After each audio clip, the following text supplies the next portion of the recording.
आसमान के तारे नहीं मांग रहे हैं, वो सिर्फ इस देश का अधिकार, युवाओं का अधिकार, नए भारत का अधिकार, आपका अधिकार, हमारा अधिकार, पुरानी पेंशन मांग रहे हैं। तो मैं चाहता हूं कि इस विकल्प में एक ओपीएस का विकल्प भी दिया जाए और उसके बाद अपने आप तुलना होकर के सामने आ जाएगा कि एनपीएस अच्छी है कि यूपीएस अच्छी है कि ओपीएस। शिक्षकों की संख्या 9.5 लाख है। इन सबको जोड़ लो तो 80 लाख के ऊपर पहुंच जाता है।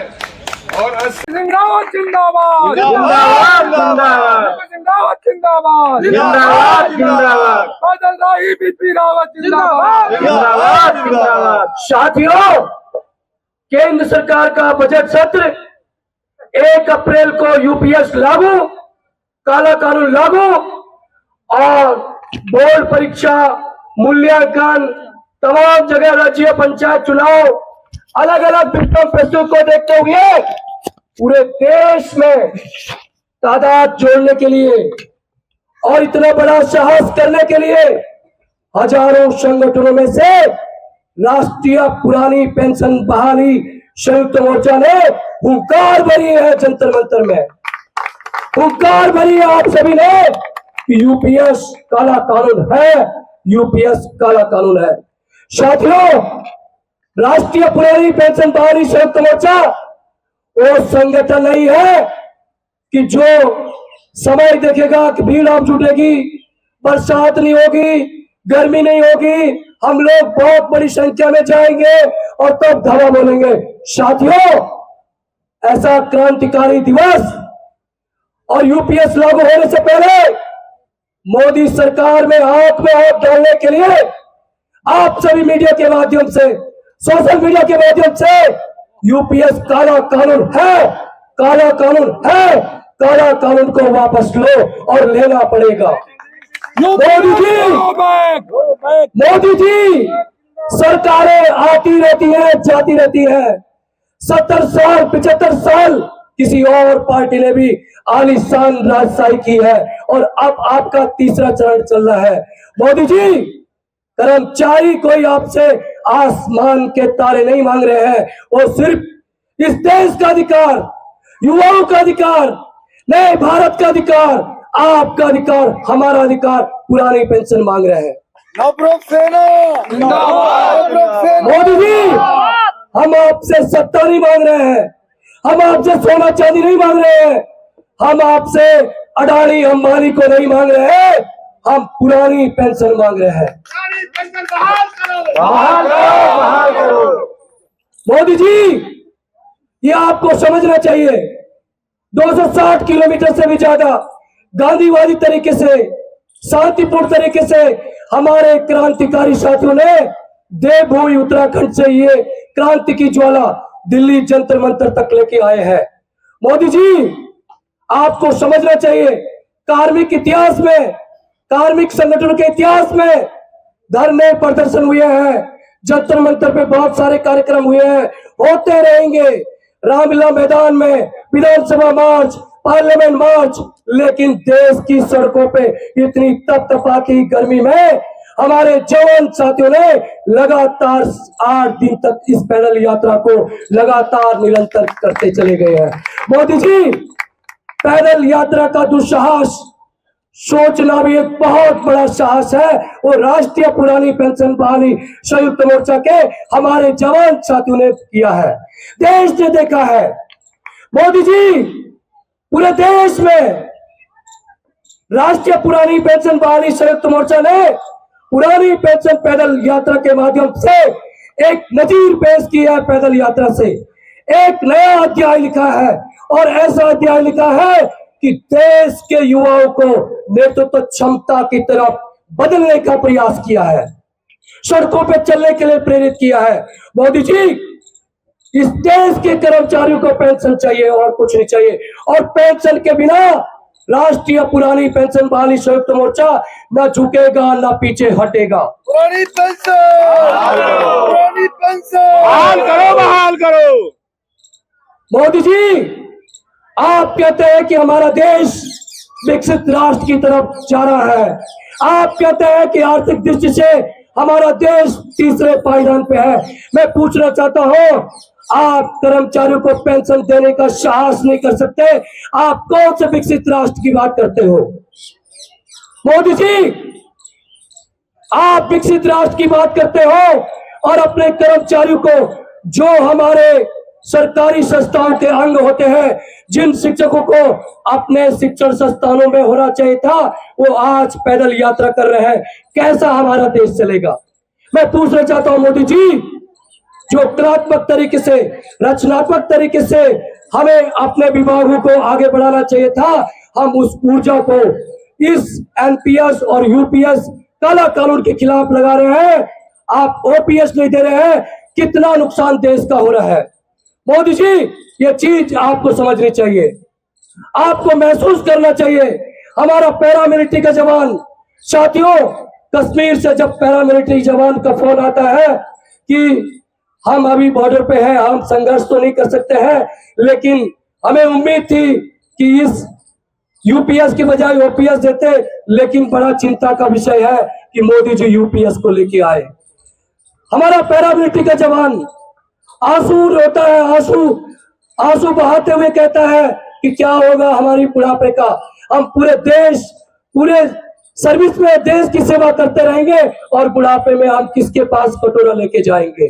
क्या मोदी जी, आप बद्री केदारनाथ जाते हैं, आप देवभूमि जाते हैं, आप भारत को विश्व राष्ट्र बनाने की बात करते हैं, आप देवीय शक्ति की बात करते हैं, क्या आपका मन हमारे कष्टों से, हमारे संघर्षों से पसीजता नहीं है?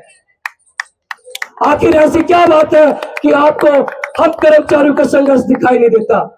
आखिर आप क्या चाहते हैं? कर्मचारियों की लाशें बिछना देखना चाहते हैं क्या? कर्मचारी के पास है क्या इसके अलावा? मीडिया पे आपका कंट्रोल, प्रिंट मीडिया पे आपका कंट्रोल, सड़क पे आपका कंट्रोल, पुलिस पे आपका कंट्रोल। मुझे आंसू आ गए।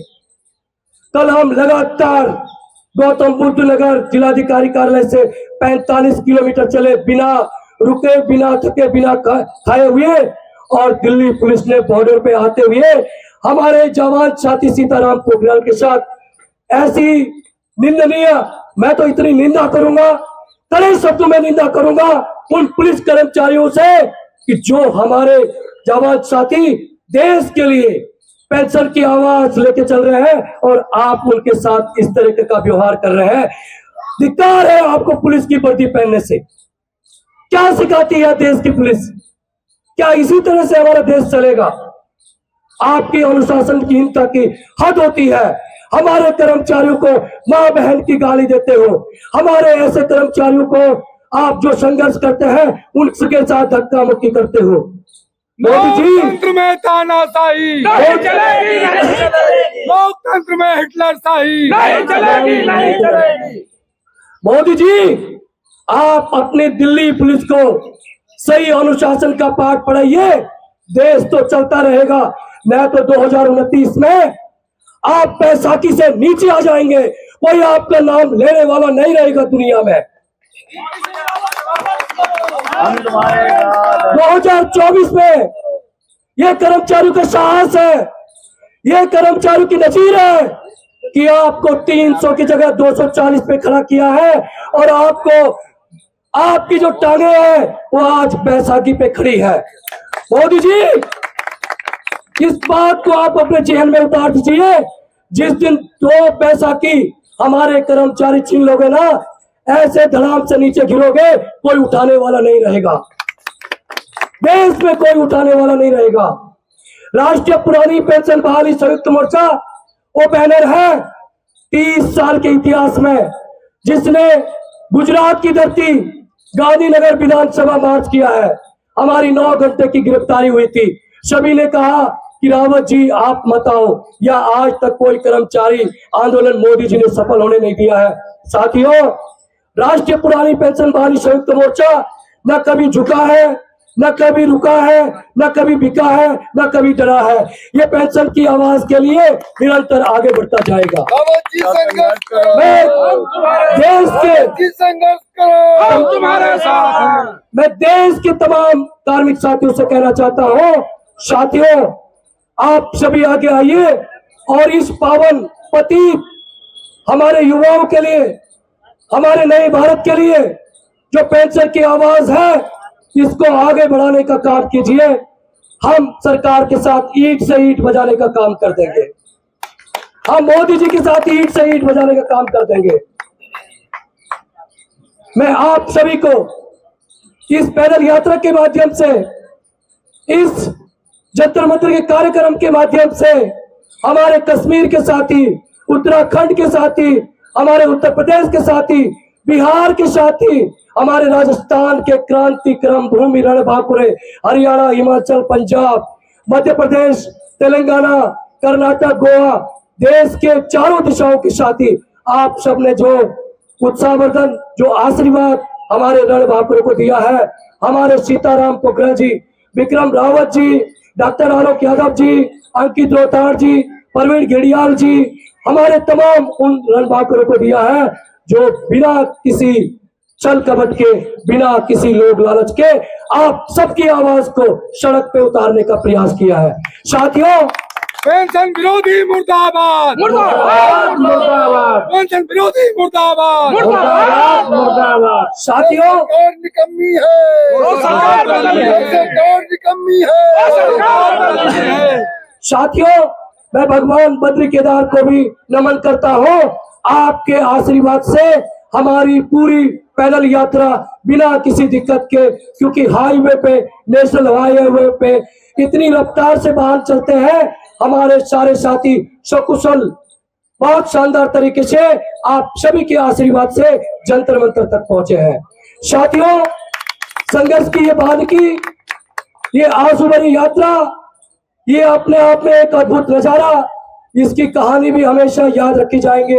विशेषकर देवभूमि उत्तराखंड के साथियों, आप सबने जिस उत्साह के साथ भगवान बद्री विशाल के आशीर्वाद से इस यात्रा को हरी झंडी दी है, ये अपने आप में पूरे देश में 207 किलोमीटर की पैदल यात्रा एक नजीर बनी है, एक इतिहास बना है। आप सबने इस संघर्ष के माध्यम से एक इतिहास लिखा है।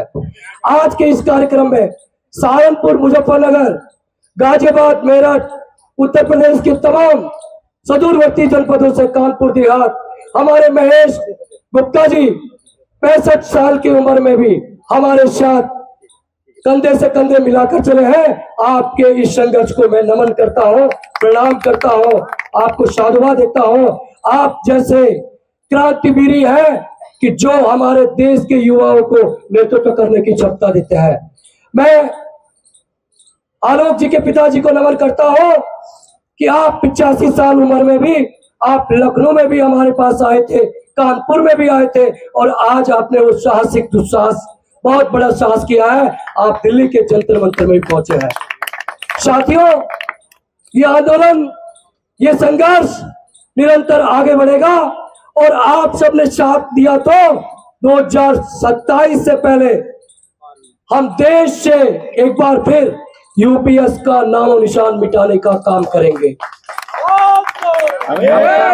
राष्ट्रीय पुरानी पेंशन जब से धरातल पे आया, हमारे ध्वजवाहक सीताराम पोखरियाल जी ने कहा था हम 2000 से पहले एनपीएस का नामो निशान मिटा देंगे। साथियों हमने एनपीएस को मिटाया है, एक नया काला कानून यूपीएस आया है, इसको मिटाने के लिए हम सब संकल्पित हैं। 2027 से पहले हम इसको मिटाने का काम करेंगे। हमारे ध्वजवाहक आदरणीय विक्रम रावत जी कहते हैं कि क्या मोदी जी हमारा शहीद होने का इंतजार कर रहे हैं, क्या हमारी लाशों से हमें पेंशन से पुरस्कृत करेंगे? तो मोदी जी ऐसा न कीजिए, हमने लाखों अन्याय भी न्याय किया है, आप हमें पेंशन दीजिए, हम आने वाले 100 सालों तक आपके साथ कंधे से कंधे मिला के चलेंगे। अगर आप पेंशन नहीं देंगे तो हम कर्मचारी आपकी दोनों बैसाखी निकाल के आपको अपाहिज कर देंगे। इन्हीं शब्दों के साथ एक बार फिर अपनी हुंकार से आप इस आवाज को सदन तक पहुंचाने का काम करेंगे। पुरानी पेंशन जिंदाबाद, जिंदाबाद जिंदाबाद पुरानी पेंशन जिंदाबाद, जिंदाबाद जिंदाबाद दोनों हाथ ऊपर करके। पुरानी पेंशन जिंदाबाद, जिंदाबाद जिंदाबाद पुरानी पेंशन जिंदाबाद, जिंदाबाद जिंदाबाद पुरानी पेंशन जिंदाबाद, जिंदाबाद जिंदाबाद ओपीएस जिंदाबाद, जिंदाबाद जिंदाबाद ओपीएस जिंदाबाद, जिंदाबाद जिंदाबाद निरपेक्षता जिंदाबाद, जिंदाबाद जिंदाबाद कर्मचारी एकता जिंदाबाद, जिंदाबाद जिंदाबाद आपकी एकता जिंदाबाद, जिंदाबाद जिंदाबाद पुरानी पेंशन जिंदाबाद, जिंदाबाद जिंदाबाद जिंदाबाद जिंदाबाद जिंदाबाद जिंदाबाद जिंदाबाद जिंदाबाद जिंदाबाद जिंदाबाद ओपीएस जिंदाबाद, जिंदाबाद जिंदाबाद ओपीएस जिंदाबाद। जिंदाबाद जिंदाबाद आप सभी को जिंदाबाद। हमारे पैदल मार्च को रोकने का प्रयास किया गया और हमको जबरिया बसों में बैठा करके हमारे सभी साथियों को नजरबंद किया गया और उसके बाद आज सुबह हमारे कुछ और कार्यक्रम लगे हुए थे जो आज जिसमें बाधा उत्पन्न हुई। नहीं तो हमारे कार्यक्रम में राजघाट पर जाना भी था, लेकिन प्रशासन की बाधा की वजह से हमारा वो कार्यक्रम बाधित हुआ। हम इसकी घोर निंदा करते हैं। साथियों, ये पुरानी पेंशन बहाली की यात्रा, पद यात्रा, पैदल मार्च, ये कोई सिर्फ यात्रा नहीं साथियों, ये पुरानी पेंशन बहाली की एक तपस्या है जो उत्तराखंड की तपोभूमि से, देवभूमि से निकल करके देश की राजधानी तक आई है। और मैं चाहूंगा अपने देश की और प्रदेश की सरकार से और हिंदुस्तान के सभी प्रदेश की सरकारों से मैं अपील करना चाहूंगा, ये हमारे सभी केंद्रीय कर्मचारी हो या राज्य कर्मचारी हो या अर्धसैनिक बल हो या पुलिस फोर्स हो या किसी भी विभाग के कर्मचारी हो, ये उन सभी की पीड़ा है, ये उन सभी का दर्द है जो उस यात्रा के रूप में छलकते हुए देवभूमि उत्तराखंड से लेकर के दिल्ली की इस पावन धरा तक चल करके आया है। मैं उस दर्द को बताना चाहता हूं कि हमारे साथी जो जानते हैं, जो एनपीएस में आज काम कर रहे हैं और उन्होंने एनपीएस के खिलाफ लड़ाई लड़ी और उस लड़ाई का परिणाम हुआ कि सरकार सोचने को विवश हुई, लेकिन वो हमारे लिए ओपीएस लेकर के नहीं आई। सरकार फिर से हमारे लिए एनपीएस की ही कोई जुड़वा बहन यूपीएस को लेकर के आई, और जो कि कहीं से भी ना हमारे हित में है ना हमारे किसी साथी के हित में है। और मैं सरकार से एक अनुरोध करना चाहूंगा कि यदि आप हमको विकल्प देना चाहते हैं कि आप एनपीएस और यूपीएस में विकल्प ले लीजिए, तो मैं चाहता हूं कि इस विकल्प में एक ओपीएस का विकल्प भी दिया जाए और उसके बाद अपने आप तुलना होकर के सामने आ जाएगा कि एनपीएस अच्छी है कि यूपीएस अच्छी है कि ओपीएस अच्छी है। और ये सारे विकल्प, तीनों विकल्प सबसे पहले हमारे सदनों में पेश किए जाएं, हमारे माननीय सांसदों को दिए जाएं, हमारे माननीय विधायकों को दिए जाएं, हमारे माननीय मुख्यमंत्रियों को दिए जाएं, हमारे माननीय राज्यपालों को दिए जाएं, हमारे आदरणीय प्रधानमंत्री राष्ट्रपति महोदय को भी दिए जाएं। या आप भी इन तीनों विकल्पों में से एक विकल्प का चयन करें कि आपको एनपीएस चाहिए या आपको यूपीएस चाहिए या आपको ओपीएस चाहिए, और जिसको जो अच्छा लगे वो अपनी स्वेच्छा से ले ले। मुझे कोई आपत्ति नहीं है, मेरी कोई इस पर ऐतराज नहीं है।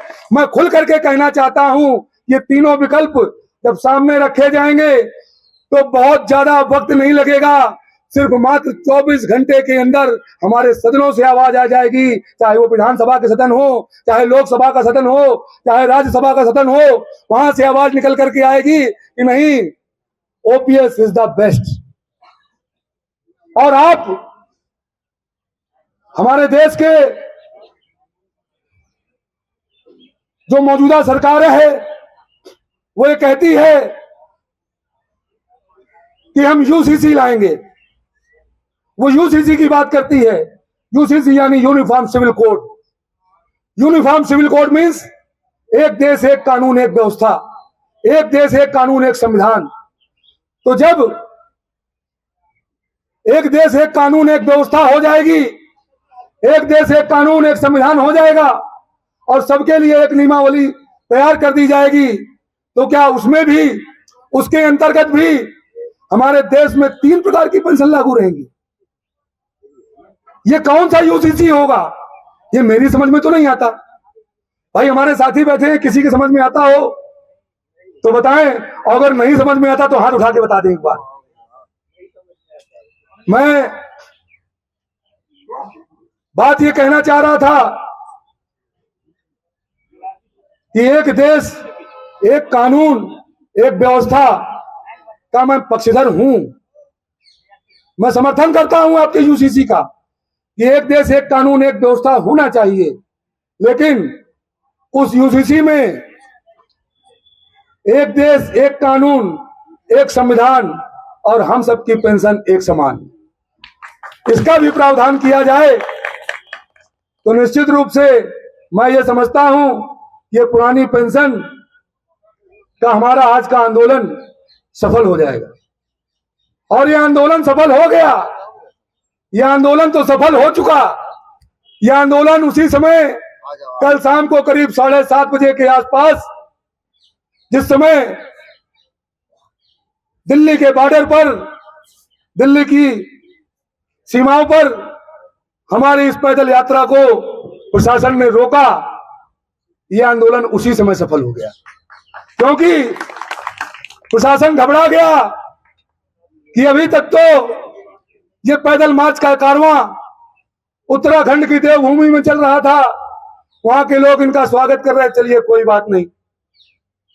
कारवां प्रवेश किया उत्तर प्रदेश की धरती पर, और उत्तर प्रदेश की धरती में जहां पर शहीद स्मारक बना हुआ था, वहां हमने वहां के शहीदों को नमन करते हुए फिर कारवां को आगे बढ़ाया। लोगों ने बड़ा स्वागत किया, सत्कार किया, समर्थन दिया, अपने हमारे साथ चले। सरकार को लगा कोई बात नहीं है। उसके बाद जब ये कारवां जैसे ही उत्तर प्रदेश की सीमाओं को पार करते हुए हमारे भारतवर्ष की राजधानी दिल्ली की सीमा पर पहुंचा, वहां भारी फोर्स के साथ में हमारे इस कारवां को रोकने का खूब प्रयास किया गया, षड्यंत्र किया गया कि हमारी बात देश की राजधानी की सड़कों पर हम नहीं उठा सके। उसके बाद हमने सोचा कि हम सुबह जल्दी निकल जाएंगे और अपने कार्यक्रम को पूर्व निर्धारित तरीके से करेंगे, लेकिन उसमें भी प्रशासन द्वारा बाधा डाली गई कि नहीं, आपको हमारे वाहन में ही चलना होगा, हमारी कस्टडी में ही चलना होगा, हमारे साथ ही चलना होगा, हम आपको ऐसे स्वतंत्र नहीं छोड़ सकते। तो इसका मतलब कि हमारी स्वतंत्रता पर भी खतरा डाल दिया आपने। हम इसकी भी घोर निंदा करते हैं। हम पैदल चल रहे थे, हम कोई उत्पात नहीं मचा रहे थे। यहां से वहां तक कि हमारे लाइव हजारों वीडियो पड़े हुए हैं। 8 दिन की यात्रा के दौरान तमाम टोल प्लाजा पड़े, ये बॉर्डर पड़े, इनमें सब में हमारी रिकॉर्डिंग कैद होगी जहां से हमारे साथी निकले। क्या किसी ने कोई उत्पात किया? यदि किसी ने कोई उत्पात किया होता, उपद्रव किया होता, तो इससे पहले 2 प्रदेश पड़े, वहां हमें गिरफ्तार कर लिया जाता। लेकिन जैसे ही हमारा कारवां बढ़कर के राष्ट्र की राजधानी दिल्ली की धरती पर आया, तो हमें इस प्रकार से रोकने का प्रयास किया गया जो कतई किसी भी तरीके से उसको संवैधानिक हम नहीं कह सकते। हम शांतिपूर्वक चल रहे थे, हम लोकतांत्रिक तरीके से चल रहे थे।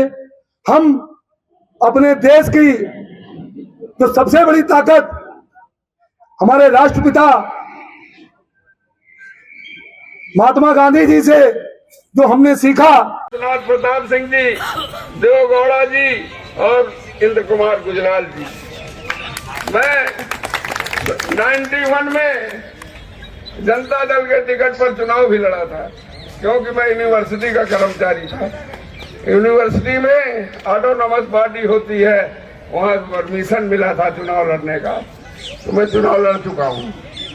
मैं आपसे कहना चाहता हूं कि मोदी जी की सरकार है और माननीय प्रधानमंत्री जी, मैं आपसे कहने आया हूं कि हम सेवानिवृत्त कर्मचारियों की संख्या 7 लाख है। हम 7 लाख सेवानिवृत्त कर्मचारी इस आंदोलन में जूझ पड़ेंगे, इसमें उतरेंगे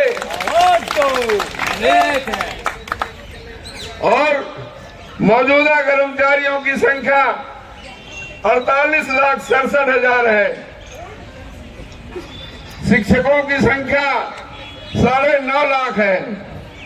इन सबको जोड़ लो तो 80 लाख के ऊपर पहुंच जाता है। और 80 लाख में अगर एक आदमी का 5 आदमी का परिवार माना जाए तो 8 पंचे 40, 4 करोड़ की के मतदाता जिस सरकार के खिलाफ चले जाएंगे उसकी सरकार फिर बन न पाएगी।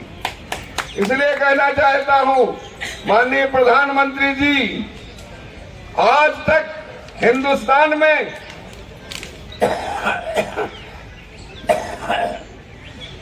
बहुत सरकारें आई और चली गई, मगर किसी ने भी इन कर्मचारियों का शोषण नहीं किया है, कभी भी इनकी सुविधाओं में कटौती नहीं की है, आगे बढ़ोतरी करने का काम किया है। मगर मौजूदा सरकार जो कर्मचारी पाल रहा था उनकी पेंशन को खत्म करने का काम आप कर रहे हैं, जो जनहित में नहीं है।